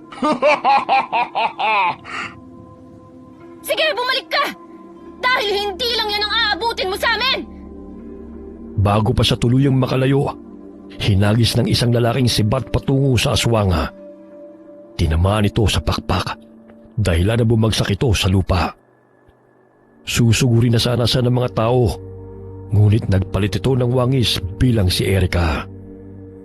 Nay, tulungan niyo po ako. Papatayin ako ng mga tao. Erica! Nay, bitawan mo na po yan. Nasasaktan po ako. Tulungan niyo po ako, Nay. Mabanlin lang! Mirna, hindi yan si Erica. Isa siyang aswang na kuyog hangin na gumagaya sa itsura ng mga tao. Nanay, tulong. Hindi po ako aswang. Maawa ka sa akin. Ilayo mo ko sa mga taong yan. Kahit anong pagmamakaawa niya, ay hinampas pa rin siya ng buntot pagi ni Mirna. Dahilan na bumalik ang anyo nito na animoy taong paniki na may sungay sa noo. Mga hakal! Ah! Aray! Nagkaroon ito ng pagkakataon na makatakas nang muli nitong pinagaspas sa mga pakpak. Tumakbo siya patungo sa kasukalan hanggang sa nawala na siya sa paningin ng mga tao. Tinulungan ng mga tao si Tatang na makatayo dahil nagpagulong-gulong ito pababa ng burol. Tay, sino kaya ang aswang na yun? Mahirap siyang makilala kapag umaga. O di kaya nagaan yung tao. Sa tulong ng salamin, kahit anong pagpapanggap niya, makikita sa refleksyon ng salamin ang tunay niyang anyo. Umuwi na tayo. Hinihintay na tayo ng mga bata. Nasaktan ka ba? Ayos lang po ako, Tang. Kayo po, may sugat kayo. Galos lang ito, anak. Malayo sa bituka. Umuwi sila ng bahay at tayong naiwan sa kasukalan ay ang mga kapitbahay nilang naghahanap sa aswang. Ang sakit ng katawan ko! Puwisit na babaeng buntis na yon! Ang tapang ah! Anak nga siya ng matandang albularyo! Mga pakialamero! Hindi bale, makakaganti rin ako sa kanila! Ah! Aray! Ang sakit ng katawan ko! Muling nagpalit ng wangis ang kuyog hangin bilang isang lalaki. Nanghihina ang katawan nito na pumasok sa malaking bahay. May nakakasulubong siyang mga tao sa daan, ngunit dahil madilim ay hindi napansin ng mga ito ang kanyang mga sugat. Nasanay na rin sila na iba-ibang taong pumupunta sa bahay ng matandang babae para bumisita. Lintik, muntik na ako mapatay ng mga taong yun Hindi nila ako pwedeng mahuli. Dahil ito na lamang ang lugar kung saan walang nakakaalam ng tunay kong pagkatao. Kahit papano napapaniwala ko sila na buhay pa ang buisit na matandang si Celis. Sobrang damot niya sa pera. Hindi naman niya madadala sa hukay. Ayan tuloy, forever na siyang pinagpahinga. Pamangkin sa pinsan ni Ginang Celis si Katrina. Tinanggap siya ng matandang babae sa pamamahay nito para may makasama matapos pumanaw ang asawa nito. Ngunit yun ang naging dahilan ng kanyang pagkamataya at simula ng labis na takot sa Sitio Pitas. Mula sa bintana ay tinatanong ni na Eric at mga pinsan nito si Tatang Rizal at ang iba nilang kamag-anak. Mahigpit na niyakap ni Erica si Mirna dahil labis ang pag-aalala ng bata. Nanay, akala ko na paano na po kayo. Ang sabi po ng mga kapitbahay natin, aswang daw po nakalaban ni Lolo. Huwag ka nang umiyak. Hindi naman napuruhan ng lolo mo May mga gasgas lang siya. Nay, ikaw po. Baka nasaktan ka niya. Natatakot ako na may mangyaring masama sa inyo ng kapatid ko. Ayos lang ako, anak. Tumahan ka na. Nanay Mirna, ayokong mawala ka. Namatay na si tatay kaya ayoko pong may masamang mangyari sa inyo. Humahagulgul sa iyak si Erica dahil sa labis na pag-aalala sa madrasta. Kanina pa siya inaalo ng tiyahing si Pinky, ngunit hindi pa rin ito tumatahan. Kumain ka na ba? Wala na ang aswang, kaya huwag ka nang matakot. Nakikita mo tong muscles ko, apo. Malakas pa yata tong lolo mo, kahit na nirarayuman na. Ay tsaka matapang niyang nanay mo. Nagmana sa akin Kaya huwag ka nang umiyak. Ang masaysa ng salo-salo sa araw ng Pasko ay napalitan ng takot dulot ng aswang na kuyog hangin. Ngunit hindi ito nagtagumpay sa masama nitong balak sa pamilya ni Tatang Rizal. Naging mapagmatsyag ang mga tao sa sitio, lalo na pagsapit ng gabi para bantayan ang kani-kanilang tahanan. Malapit na ang bagong taon. Hindi maaaring mangibabaw ang takot sa puso ng mga tao. Kailangan kong gumawa ng paraan para mahuli ang aswang na yun. Maalam siya magtago ng kanyang enerhiya, kaya hindi agad nahahalata ang kanyang presensya. Lolo, maliban sa kanyang kawayan, may iba pa po ba kayong alam na paputok? Yung tipong malakas po na maaaring gawing sandata laban sa aswang? Ay, sige. Gagawin ko kayo. Basta huwag niyong sasabihin sa nanay niyo, ha? Patay tayo kapag nalaman nila. Nung bata pa sila, pinagbabawalan ko silang maglaro nito dahil maaaring makasakit. Promise po, Lolo. Itatago ko po yun. Tsaka gagamitin ko lang po kapag kailangan. Naghiyawan ang tatlong bata dahil sa labis na kasiyahan. Patalon-talon pa ang mga ito at niyakap si Tatang. Shh! Huwag kayong maingay.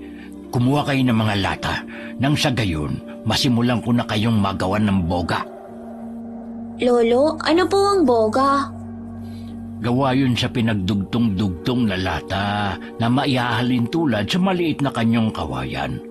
Ngunit imbis na gaas ang inilalagay para sumabog, alkohol ang ini-spray. Ah, yun po pala. Hay nako, Ineng. Dapat sa mga babaeng bata ka sumasama Hindi kina boy-boy at otap. Kaya yung mga laruan na nilalaro mo, puro panlalaki. Mamaya pagalitan pa ako ng nanay mo. Mas gusto ko po kasi yun, Lolo Ay, lagot na. Sa likod bahay sila gumawa ng boga. Pinagdugtong-dugtong nila ang mga lata at binalot ng electrical tape ang palibot nito. Ayan, tama na ang haba nito. Huwag niyong ituon sa taong malapit sa inyo, ha? Masakit ang impact niyan. Tsaka huwag niyong lagyan ng lata ang bunganga nito dahil masakit kung matamaan ng lata. Opo, Lolo. Pero gagamitin namin to laban sa aswang para hindi siya makalapit dito sa bahay. Ay basta mag-iingat kayo sa paggamit niyan, ha? Nag-ensayo sila sa paggamit ng maliit na boga. Malakas itong pumutok na kagaya ng kanyong kawayan. Inilagay nila yon sa sako nang sa gayon ay walang makakita. Thank you po, Lolo. Alam niyo po ba, ngayon ko lang po naranasan na mahalin ng ganito. Kasi noon, nang bumisita kami sa bahay ng lola at lolo ko, pinagtabuyan nila kami ni Papa. Huwag na raw kaming bumalik pa. Galit kasi sila kay Papa dahil namatay raw ang tunay kong nanay dahil sa hirap ng buhay. Alam mo, Ineng, walang perpektong pamilya. Nakakausap ko ang papa mo noon sa telepono bago sila magpakasal ng nanay Mirna mo. Naramdaman ko na mabait siya. Nakikita naman kung paano kanya pinalaki. Mahal ko po kayo, Lolo. Lahat kayong nagmamahal sa akin. Mahal ka rin namin dahil mabait kang bata. Likas na malambing na bata si Erika, kaya't hindi siya mahirap mahalin. Ilang araw na lamang bago sumapit ang bagong taon, lihim na iniensayo ng tatlo ang pagpapaputok ng boga sa Borola kung saan walang taong dumaraan. Ngunit napatigil sila sa pagpapaputok nang may mapansin silang lalaki. Uy, mga bata! Kay ganda naman ang laruan niyo Maaari ko bang mahiram yan? Hindi po eh. Kasi ang sabi ni Lolo, wag namin ipapahawak sa iba. Saglit lang naman Susubukan ko lang kung malakas pumutok yan. Hindi pa kasi ako nakapaglaro ng ganyan nung bata ako Manong, akin yan! Bakit ka ba nangaagaw ng hindi sayo? Kunin mo kung kaya mo. Isusumbong ka namin kay Lolo. Akin na yan, ibalik mo na sa akin. Pwede magsumbong kayo. Dahil sa inis ng kambala, ay nilagyan nila ng lata ang dulo ng boga at pinaputok yun. Tinamaan ng lalaki sa noo dahilan na makaramdam ito ng pagkahilo at nabitiwan ng bogang hawak nito. Ilang sandali napalingon ito sa mga bata. Ngunit bago pa man nakatakbo ang mga ito, ay kinuha ni Otto pang boga na pagmamay-ari ni Erika at iniwan nila ang lalaki sa burol. Mga buwisit kayo! Ang dapat sa inyo pagbulin-bulin!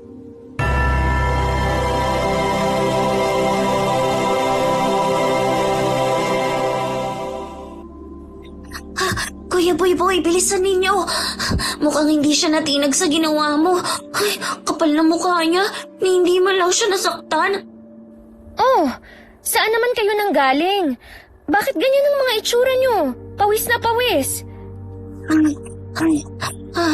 Yung lalaki na nakakatakot pong itsura niya. Tapos inaagaw tong laruan namin. Ano yan, ha? Ay nako, bitawan mo nga yan, Erika. Hindi ito pambabaeng laruan. Di ba may binili akong manika sa'yo? Ibigay mo nga yan kay na Boy. Kasi Nay... Pumasok na kayong tatlo sa bahay at magpalit ng damit. Napakakulit nyo talagang tatlo.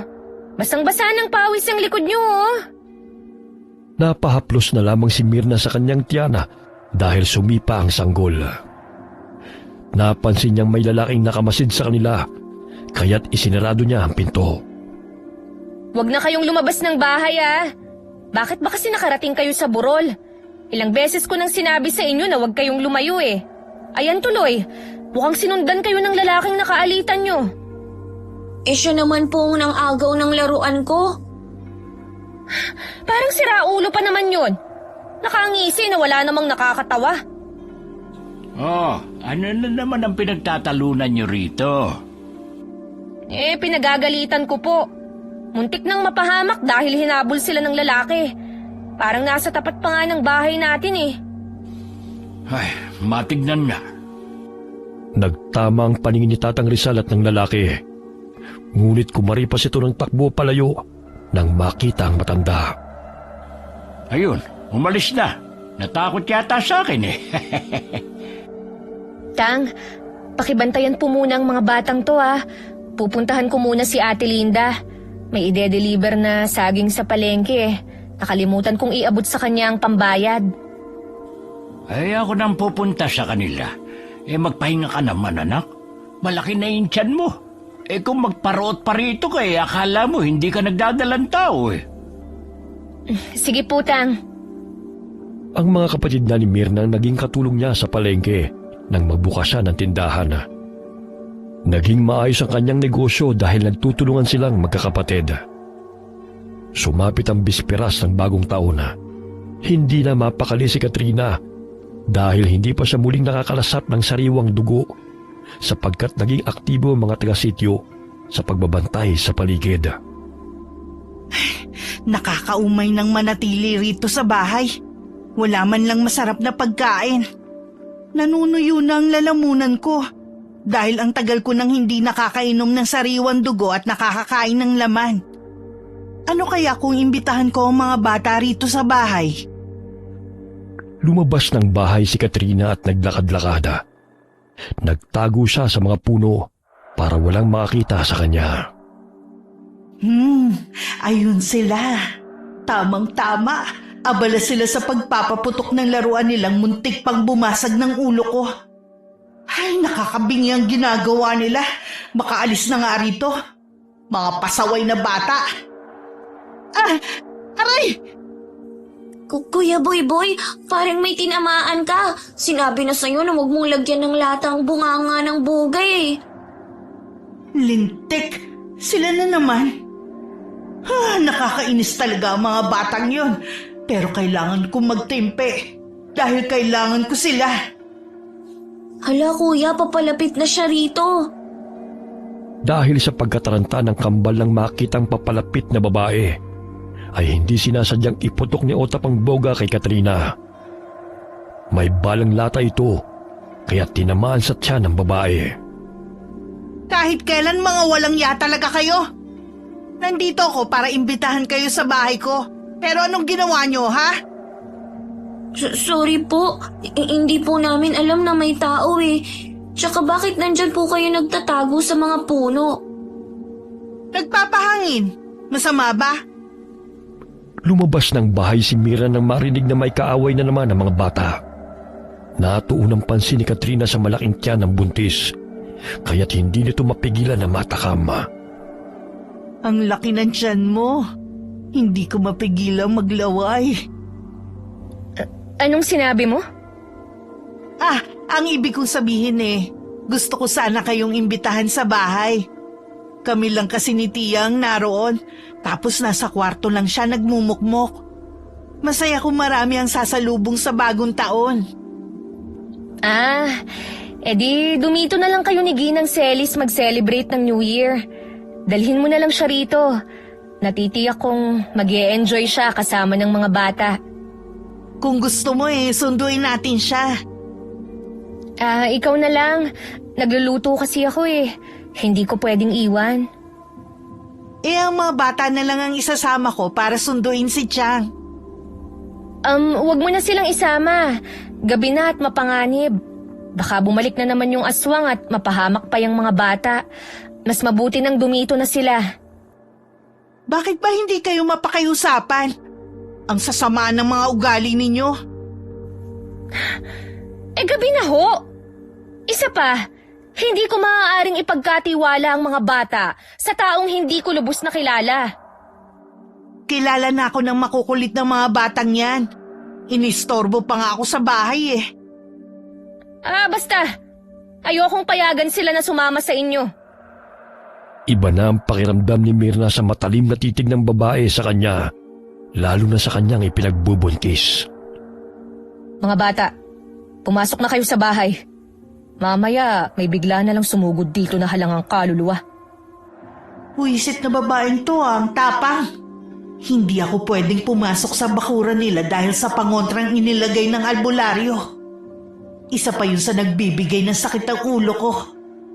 Lahat na lang ng mga bahay na pinupuntahan ko, may mga pangontra. Kaya nahihirapan ako makakuha ng pagkain.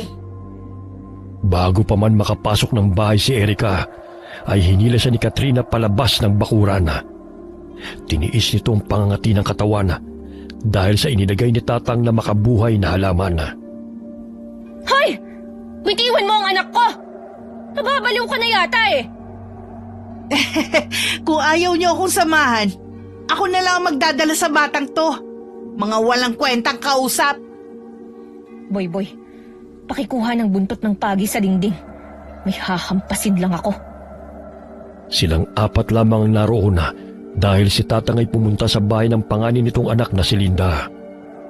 Dali-daling sinunod ng kambal ang utos ng tiyahin at agad nitong ibinigay ang buntot ng pagi. Samantalang natatanaw ni Erica sa replika ng salamin na nakatapat sa kanya mula sa bintana ang tunay na anyo ng babae na sumasakal sa kanya. Isang mabangis na hayop na noon lamang niya nakita, kaya't malakas siyang sumigaw. Nay, tulong! Parang monster po mukha niya sa salamin! Bitiwan mo ang anak ko! Demonyo ka! Talagang matapang ka, ah. Tingnan ko lang kung hanggang saan ang angas mo. Pumili ka. Sasama ka sa akin o hindi? Kapalit ng buhay ng batang to. Aray! Bitawan mo ako! Nasasaktan po ako! Ang talas ng kuko mong bumabaon sa leeg ko! Aray! Aray! Hinampas-hampas ni Mirna ang buntot ng pagi sa lupa, dahilan para madagdagan ang galit ng babae. Laking gulat nila nang bigla itong nagbago ng anyo na animoy malaking paniki. Bago pa ito makalipad at madagit si Erica, ay sunod-sunod na putok ang pinakawalan ng kambal. Tumama ang 2 lata sa noo ng kuyog hangin na aswang, dahilan na mawalan ito ng balanse at nabitiwan ito si Erica. Sige mga bata! Paputukan niyo ang walang yang aswang na yan! Tayo pa talaga ang napiling bibiktimahin Pwes, hindi ka namin uurungan! Akin ang sanggol sa tiyan mo! Maging ikaw papatayin ko! Lumayas ka rito! Demonyo ka! Aray! Aray! Hindi pa nga natanggal ang mga pasa sa katawan ko, dadagdagan mo pang babae ka! Nanay, mag-iingat po kayo. Pumasok na po tayo sa bahay. Pumasok na kayo! Isara niyo ang mga bintana at pinto! Bibigyan ko lang ng leksyon ang aswang na to! May mga pangontra ang lolo mo sa papag niya! Kunin niyo at isaboy sa aswang na to! Buntis ka na nga! Malakas ka pa, ha? Mapapasakin din yan sanggol sa tiyan mo! Hinampas nito ng malapad nitong pakpak si Mirna. Ngunit yumuko ang buntis at napasandal sa bakod. Hindi napansin ng mga tao na sinusugod na sila ng aswang, sapagkat malayo-layo ang mga pamamahay at ang bawat isa'y abala sa paghahanda sa bagong taon. Ang buong akala ng mga ito na ang ingay na nadidinig ay kasiyahan lamang sa bahay ni Tatang Rizal. Kuya, may nakita akong tirador sa papag ni Lolo. Gamitin natin yung laban sa aswang. Wala na kasing lata na ginagawa nating bale. Pero maghahanap ako sa kusina, baka meron pa. Hinalungkat ng 3 bata ang lumang baul ni Lolo. May nakita silang mga lumang karet, kaya kinuha nila yon. Lalapit na sana ang aswang kay Mirna.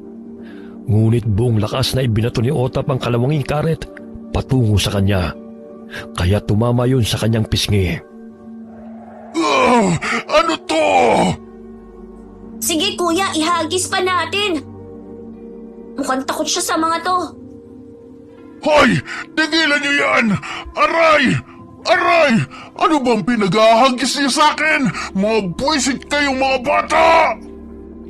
Hindi niyo makayanan ang kakulitan ng mga bata. May silbi rin pala ang pagiging pasaway nila. Muling hinampas ni Mirna ng paulit-ulit ng buntot ng pagi ang aswang hanggang sa napaigta dito dahil sa sakit. Nagkataon na papauwi na si Tatang Rizal. Paika-ika itong naglalakad dahil sumasakit na naman ang tuhod nito sa sunod-sunod na pagkain ng sinigang na baboy. Ako, ang ingay nila. Abot pa hanggang dito. Pinapagalitan na naman siguro ni Mirna mga bata. Pagsisisihan mo na bumalik ka pa rito! Wala kang mapapala, kundi sakit ng katawan! Aray! Namumuro ka na! Tigilan mo yung pag-aampas mo sa akin! Aray! Nandilat ang mga mata ni Tatang Rizala nang matanaw na nilalabanan ni Mirna ang kuyog hangin. Kaya't dali-dali siyang nagtungo sa likod bahay para kunin ang pinatulis na kawayan. Sa tuwing may pagdiriwang, nanggugulo ka na naman. Itong sayo! Aray! Ang likod ko! Hindi ka talaga titigil sa kasamaan mo, ha? Sasalubungin mo ang bagong taon ng karahasan? Hindi ko nahahayaan na makawala ka pa! Tay! Lumayo ka! Baka masaktan ka niya! Pumasok ka sa bahay, anak! Ako na ang bahala sa aswang na ito! Buwisit kayo mag-ama! Ang tagal ko nang hindi nakakatikim ng sariling dugot laman dahil sa iyo, tanda! Kung ano-ano mga pangontrang laban sa akin ang ibinibigay mo sa mga tao, kaya't nahihirapan akong lusubin sila! Ngunit hindi ako titigil hanggat hindi kita! Hindi pa man tapos magsalita ang aswang ay biglang pinaputok ng kambalang boga na nilagyan nila ng balang lata. Pumasok ang lata sa bunganga ng aswang hanggang sa humarang yon sa lalamunan nito. Kuya Otap, ang galing mo! Hindi na siya nakapagsalita. Tingnan nyo, nahihirapan na siyang huminga. Sa kakulitan pa lang nitong mga bata, hindi mo nakakayanin. Kaya yan, lunukin mo na lang yung lata. Hindi ako makahiga!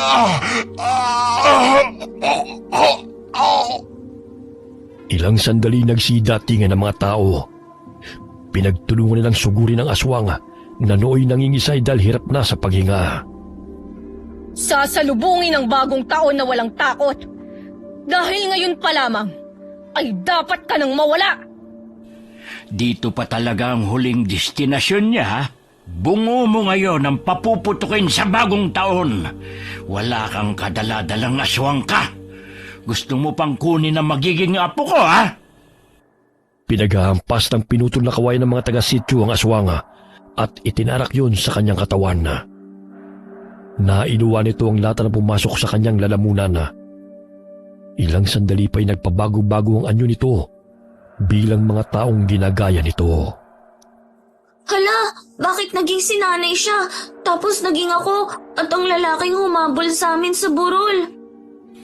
Dahil ginagaya niya ang itsura ng mga tao para madali lang sa kanya ang makapambiktima.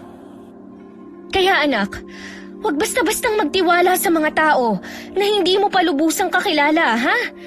Huwag kang basta sasama kahit kanino. Opo. O siya, pumasok na kayo sa bahay. 2 oras na lang at mag-aalas 12 na. Muntik pa tayong maging handa ng aswang sa pagsalubong niya ng bagong taon na. Hinaplos ni Mirna ang kanyang tiyana dahil alam niya na yun ang pakay ng aswang. Nagtulungan ng mga kalalakihan na itali sa puno ang kuyog hangin. Batid nilang naghihingalo na ito dahil sa mga sugat itong natamo. Si Katrina ang aswang na kuyog hangin. Hindi ako sigurado kung buhay pa si Celis. Tang, paano kung tingnan kaya ni na kapitan ng bahay niya? Nandun na nga sila eh. Pakiramdam ko wala na nga siya. Pinalabas lang ng aswang niyang pamangkin na buhay siya. Nang sa gayon, hindi siya paghinalaan na siyang naghahasik ng lagim sa sityo. Pero Tang, kung aswang ang pamangkin niyang si Katrina, hindi kaya aswang din si Ginang Celis? Matagal ko na siyang kilala mula pa pagkabata. Hindi siya aswang, kundi ang pamangkin niya na sumalo ng pagkaaswang ng kamag-anak niya.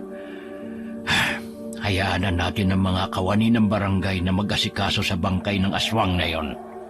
Ay siya, ihanda na natin ang mga pagkain dahil maya-maya lamang magsisidati nga na mga kapatid mo at may dala rin kanya-kanyang luto. Hindi na muling lumabas ng bahay ang mga bata sa takot na may aswang na namang susugod sa kanila. Masaya nilang sinalubong ang bagong taon habang ang aswang naman ay bigo sa misyon nito. Kinabukasan natagpuan ni Kapitan at mga kagawad ang mga kalansay sa malaking bahay ni Ginang Celis. Wala rin na matandang babae at napagtanto nila na biktima rin siya ng aswang na si Katrina. Sana naman ay maging payapa na ang sityo dahil nahuli at napatay na ang aswang.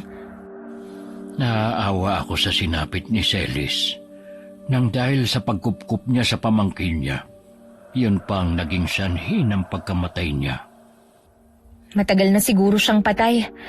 Ginamit lang din ni Katrina ang katauhan ng kanyang tiyahin para hindi maghinala ang mga tao. Kaya ang masayahin na si Celis ay bigla na lang nagbago. Yung pala hindi talaga siya yun. Ang lakas ng buntot ng pagi na to, Tay. Nang dahil dito ay nakaligtas po kami. Matinik talaga yan. Ilang dekada na yan sa akin at minana ko pa sa lolo mo. Kahit sino, masasaktan kapag hinampas niyan. Dumating ang araw ng panganganak ni Mirna. Isinilang niya ang malusog na lalaking sanggol, kaya tuwang-tuwa si Erica nang makita ang kapatid. Nay, kamukha po niya si Papa. Ang cute-cute po niya.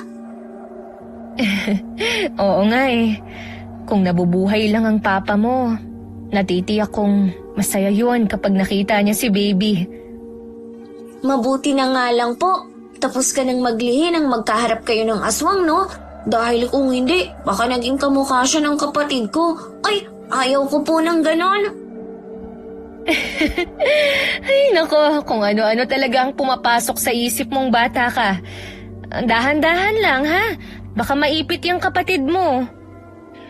Ilang sandali nakatanggap ng tawag si Mirna mula sa dating kasama ni Joel sa trabaho.